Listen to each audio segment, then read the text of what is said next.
Hello friends, അന്നൂസ് വീക്കെൻഡിൻ്റെ പുതിയൊരു എപ്പിസോഡിലേക്ക് എല്ലാവർക്കും സ്വാഗതം.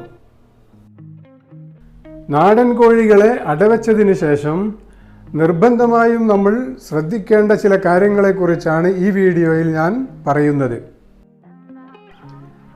അടവച്ചു കൊടുക്കുന്ന മുട്ടകൾ പല കാരണങ്ങളാൽ മുഴുവനായി നമുക്ക് വിരിഞ്ഞു കിട്ടാറില്ല. ചില സന്ദർഭങ്ങളിൽ 10-11 കുഞ്ഞുങ്ങൾ വിരിഞ്ഞു കിട്ടും. ചില സന്ദർഭങ്ങളിൽ 4-5 കുഞ്ഞുങ്ങളായിരിക്കും വിരിഞ്ഞു കിട്ടുന്നത്. ഇതിന് പല കാരണങ്ങളുമുണ്ട്. ചില കാരണങ്ങളൊക്കെ നമുക്ക് പരിഹരിച്ചു കൊടുക്കാൻ കഴിയും. ഇങ്ങനെ പരിഹരിച്ചു കൊടുക്കാൻ കഴിഞ്ഞാൽ പരമാവധി മുട്ടകൾ വിരിയിച്ചെടുക്കാൻ നമുക്ക് സാധിക്കും. മുട്ടകൾ അടവയ്ക്കാൻ എടുക്കുമ്പോൾ ചിലർ 9, 11, 13 എന്ന രീതിയിലായിരിക്കും മുട്ടകൾ എടുക്കുന്നത്. മറ്റു ചിലർ അതൊന്നും നോക്കാറില്ല. 8, 10, 12 എന്നിങ്ങനെ രീതിയിലും എടുക്കാറുണ്ട്. ഈ കാര്യത്തിൽ എനിക്ക് അത്ര കണിശതയൊന്നുമില്ല. ഞാൻ ചില സന്ദർഭങ്ങളിൽ 9 വെച്ച് കൊടുത്തിട്ടുണ്ട്, ചില സന്ദർഭങ്ങളിൽ 10 വെച്ച് കൊടുത്തിട്ടുണ്ട്. ഇതിലൊന്നും വലിയ കാര്യമൊന്നുമില്ല.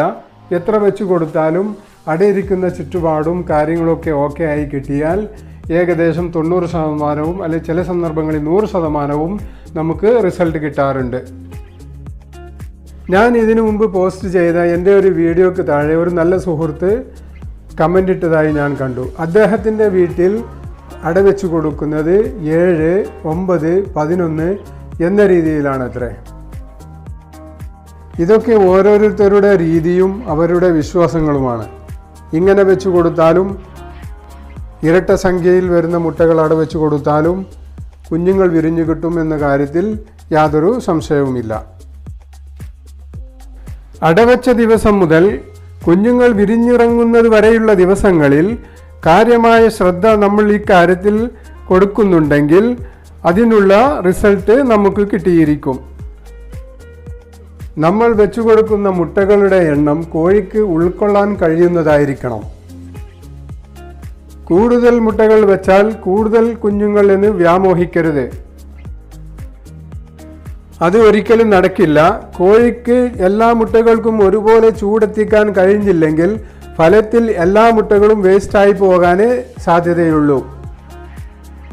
ഇനി നമുക്ക് അടവച്ചതിന് ശേഷം എന്തൊക്കെയാണ് ശ്രദ്ധിക്കേണ്ടത് എന്ന് നോക്കാം.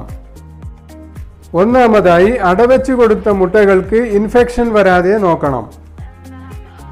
അതായത് അടയിരിക്കുന്ന കോഴി മുട്ടയ്ക്ക് മുകളിൽ കാഷ്ടിച്ചിട്ടുണ്ടെങ്കിൽ മുട്ടകൾക്ക് ഇൻഫെക്ഷൻ വരാൻ സാധ്യതയേറെയാണ്. ചില കോഴികൾ മുട്ടയിൽ നിന്ന് ഇറങ്ങിപ്പോകാൻ മടി കാണിച്ച് അവിടെ തന്നെ കാഷ്ടിക്കും. ഇതിന് ഇടവരുത്താതെ ദിവസേന കൂട് തുറന്ന് നമ്മൾ അവരെ പുറത്തേക്ക് വിടണം. മുട്ടയിൽ കാഷ്ടം പറ്റി പിടിച്ചാൽ ഇതുപോലിരിക്കും. ഈ മുട്ടയിൽ വീണ്ടും കോഴി അടയിരുന്നാൽ ആവശ്യത്തിനുള്ള ചൂട് മുട്ടയ്ക്കകത്തേക്ക് എത്തില്ല. ഈ കാഷ്ടം മുട്ടയുടെ മുകളിൽ ഒരു ആവരണമായി പറ്റിപ്പിടിച്ച് നിൽക്കുന്നത് കൊണ്ടാണ് ആവശ്യത്തിനുള്ള ചൂട് മുട്ടയ്ക്കകത്തേക്ക് എത്താതെ പോകുന്നത്. ഇങ്ങനെയുള്ള സന്ദർഭങ്ങളിൽ മുട്ടകൾക്ക് ഇൻഫെക്ഷൻ വരാനും മുട്ട വിരിയാതിരിക്കാനും ഇടയാക്കും. ഇത് എത്രയും പെട്ടെന്ന് കണ്ടുപിടിച്ച് മുട്ടയിൽ പറ്റിപ്പിടിച്ചിരിക്കുന്ന കാഷ്ടം വളരെയധികം ശ്രദ്ധാപൂർവം തുടച്ച് നീക്കിക്കൊടുക്കണം. അതോടെ ഇൻഫെക്ഷൻ വരുന്നത് ഒഴിവാക്കാൻ നമുക്ക് സാധിക്കും. വളരെയധികം ശ്രദ്ധാപൂർവം ചെയ്യേണ്ട ജോലിയാണിത്. മുട്ടത്തോടിൽ പറ്റിപ്പിടിച്ചിരിക്കുന്ന കാഷ്ടം നീക്കുമ്പോൾ മുട്ടത്തോട് പൊട്ടാനുള്ള സാധ്യത വളരെയധികം കൂടുതലാണ്. അതുകൊണ്ട് വളരെയധികം ശ്രദ്ധിച്ചു വേണം ഈ ജോലി ചെയ്യാൻ. കോഴി ദിവസേന ഒരു പ്രാവശ്യമെങ്കിലും മുട്ടയിൽ നിന്ന് ഇറങ്ങിപ്പോകുന്നുണ്ടെന്നും തീറ്റ എടുക്കുന്നുണ്ടെന്നും ഉറപ്പുവരുത്തുക. ആവശ്യത്തിനുള്ള തീറ്റ കിട്ടിയിട്ടില്ലെങ്കിൽ മുട്ട കൊത്തി കുടിക്കാനും കോഴി തയ്യാറാകും. ഇനി രണ്ടാമതായി എന്താണ് ശ്രദ്ധിക്കേണ്ടതെന്ന് നോക്കാം. മുട്ട വെച്ച് കൊടുക്കുന്ന സ്ഥലത്ത് യാതൊരുവിധ അണുനാശിനി പ്രയോഗവും നടത്തരുത്. നമ്മൾ അടവെച്ചു കൊടുക്കുന്നത് ചിലപ്പോൾ കൂട്ടിലായിരിക്കാം, ചിലപ്പോൾ ഏതെങ്കിലും വട്ടത്തിലുള്ള പാത്രത്തിലായിരിക്കാം, അതല്ലെങ്കിൽ കുട്ടയിലായിരിക്കാം. ഇങ്ങനെയുള്ള എവിടെയും യാതൊരുവിധ അണുനാശിനി പ്രയോഗവും നടത്തരുത്.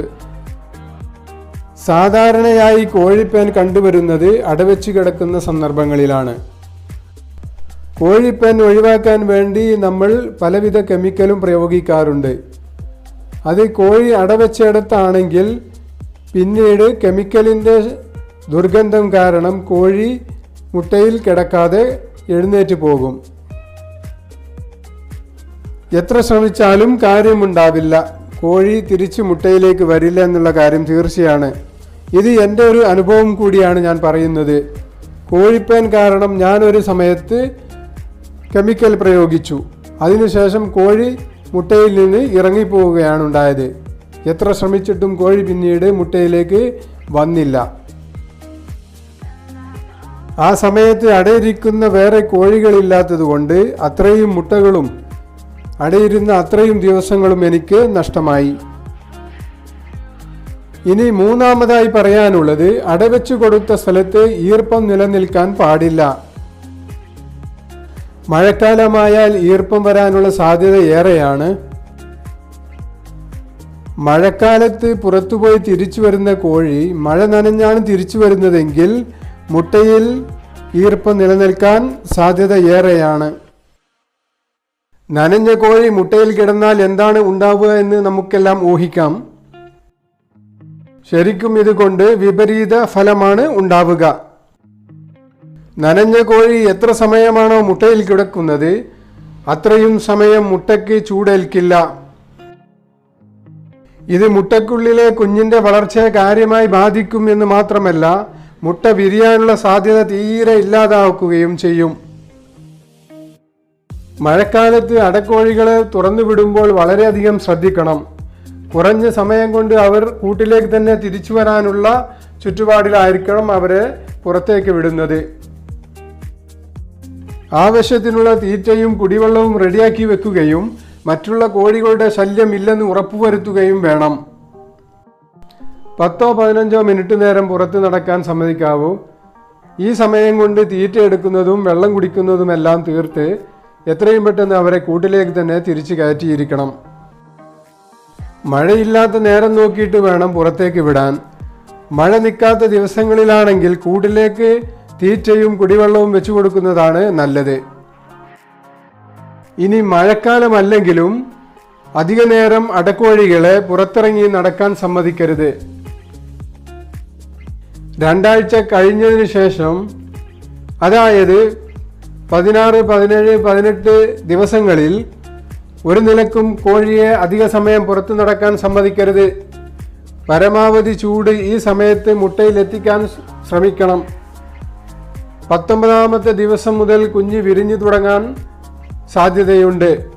20-21 ദിവസമാവുമ്പോഴേക്കും മുഴുവൻ കുഞ്ഞുങ്ങളും വിരിഞ്ഞിറങ്ങണമെങ്കിൽ 18-19 ദിവസങ്ങളിൽ നല്ലതുപോലെ ചൂട് മുട്ടയിൽ ഏൽക്കേണ്ടതുണ്ട്. ഇവിടെ ഞാൻ പറഞ്ഞ ഓരോ കാര്യങ്ങളും നമ്മൾ വളരെ ഭംഗിയോടുകൂടി കൈകാര്യം ചെയ്യുകയാണെങ്കിൽ നമ്മൾ വെച്ചു കൊടുക്കുന്ന എല്ലാ മുട്ടകളും നമുക്ക് വിരിയിച്ചെടുക്കാം. ഇനി ഞാൻ പറയുന്നത് കാൻഡിൽ ടെസ്റ്റിനെ കുറിച്ചാണ്. അടവെച്ച് കൊടുത്തിട്ട് 5-6 ദിവസങ്ങൾ കഴിഞ്ഞതിന് ശേഷമാണ് ഇത് നടത്തി നോക്കേണ്ടത്. ഈ ടെസ്റ്റ് എങ്ങനെയാണ് നടത്തുന്നതെന്ന് നമുക്കൊന്ന് കണ്ടു നോക്കാം. ഇവിടെ ഞാൻ 2 മുട്ടകൾ കാണിക്കുന്നുണ്ട്. ഒരു മുട്ട അടവെച്ചതും മറ്റത് തീരെ അടവെക്കാത്തതുമാണ്. ഒരു മുട്ടയുടെ നേരെ ഞാൻ എ എന്നും മറ്റേ മുട്ടയുടെ നേരെ ബി എന്നും എഴുതിയിട്ടുണ്ട്. ഇതിൽ എ എന്ന് എഴുതിയ മുട്ടയാണ് നേരത്തെ അടവെച്ചു കൊടുത്ത മുട്ട. ബി എന്ന് എഴുതിയ മുട്ട തീരെ അടവെച്ചു കൊടുക്കാത്ത മുട്ടയുമാണ്. അടവെച്ചിരുന്ന മുട്ട ഞാൻ ഇവിടുന്ന് എടുത്ത് ഒരു ഇരുട്ടുള്ള മുറിയിലേക്ക് മാറ്റുകയാണ്. അതിനുശേഷം ഒരു ചെറിയ ലൈറ്റ് ഞാൻ മുട്ടയിൽ കുത്തിപ്പിടിച്ചിരിക്കുകയാണ്. ഇതിനു വേണ്ടി ഞാൻ മൊബൈൽ ടോർച്ചാണ് ഉപയോഗിക്കുന്നത്. കണ്ടില്ലേ, മുട്ടയ്ക്കുള്ളിൽ നാരുപോലെ പടർന്നു കിടക്കുന്നത്? ഇത് കുഞ്ഞു വിരിയും എന്നുള്ളതിൻ്റെ സൂചനയാണ്. ഇനി ബി എന്ന് എഴുതിയ മുട്ടയെടുത്ത് നമുക്കൊന്ന് ലൈറ്റ് അടിച്ച് നോക്കാം. ഇവിടെയും ഞാൻ മൊബൈൽ ടോർച്ച് തന്നെയാണ് ഉപയോഗിച്ചിട്ടുള്ളത്. നമുക്ക് കാണാം വ്യത്യാസം. അടവെച്ച് കൊടുത്ത മുട്ടയിൽ നിറയെ ഞരമ്പ് പോലെ പടർന്നു കയറിയിരുന്നു.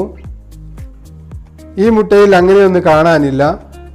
ഇത് അടവെക്കാത്ത മുട്ട ആയതുകൊണ്ടാണ് അങ്ങനെയൊന്നും കാണാൻ പറ്റാത്തത്. അടവെച്ചു കൊടുത്ത മുട്ട ഒരാഴ്ച കഴിഞ്ഞിട്ടും ഇതുപോലെയാണ് കാണുന്നതെങ്കിൽ ആ മുട്ട വിരിയില്ല എന്ന് നമുക്ക് ഉറപ്പിക്കാം. കാൻഡിൽ ടെസ്റ്റ് നടത്തുന്നത് കൊണ്ട് നമുക്ക് കിട്ടാൻ പോകുന്ന പ്രധാന നേട്ടം എന്താണെന്ന് വെച്ചാൽ, കുറഞ്ഞ സമയം കൊണ്ട് 2 കോഴികളെ വെച്ച് കൂടുതൽ കുഞ്ഞുങ്ങളെ നമുക്ക് വിരിയിച്ചെടുക്കാം. 2 കോഴികളെ ഒരേ ദിവസമാണ് അടവെച്ചിട്ടുള്ളതെങ്കിൽ വിരിയാൻ സാധ്യതയുള്ള എല്ലാ മുട്ടകളും ഒരു കോഴിക്ക് വെച്ചു കൊടുത്ത് രണ്ടാമത്തെ കോഴിക്ക് പുതിയ മുട്ടകൾ വെച്ചു കൊടുക്കാം. ഇങ്ങനെ കുറഞ്ഞ സമയം കൊണ്ട് കൂടുതൽ കുഞ്ഞുങ്ങൾ നമുക്ക് വിരിഞ്ഞു കിട്ടും. ഈ വീഡിയോ ഉപകാരപ്പെടുന്നവർ എൻ്റെ ചാനൽ സബ്സ്ക്രൈബ് ചെയ്യാനും ഷെയർ ചെയ്യാനും മറക്കരുത്. പുതിയ വീഡിയോയുമായി ഞാൻ ഉടനെ എത്താം. അതുവരേക്കും എല്ലാവർക്കും എൻ്റെ നന്ദി, നമസ്കാരം.